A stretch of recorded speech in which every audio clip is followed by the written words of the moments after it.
Ens mostra és una mica, sobretot, una història d'èxit a través d'un personatge que podríem dir que és dels primers que marxen en aquesta aventura americana.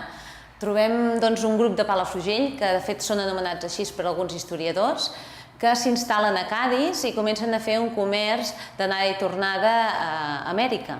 Llavors és tot un grup de palafrugellencs que diuen que de fet són els primers catalans que comencen aquest comerç, a organitzar aquest comerç des d'allà, des de Cadis.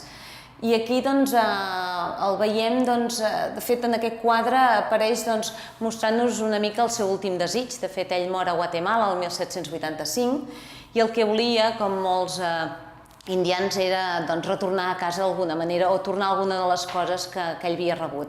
I aquí podríem dir que és el desig de fer un altar de plata i unes sacres per l'església de Palafrugell.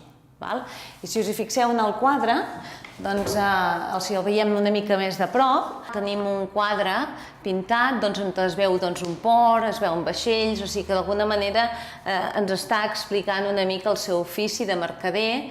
Per tant, en el quadre ja veiem una mica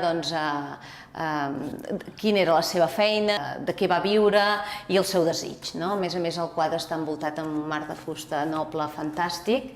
Vull dir que és una peça que tenim la sort de conservar-lo aquí. Es va trobar una mica quasi bé de casualitat.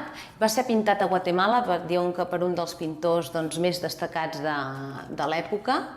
I ara tenim la sort que fa pocs anys es va restaurar i en podem gaudir.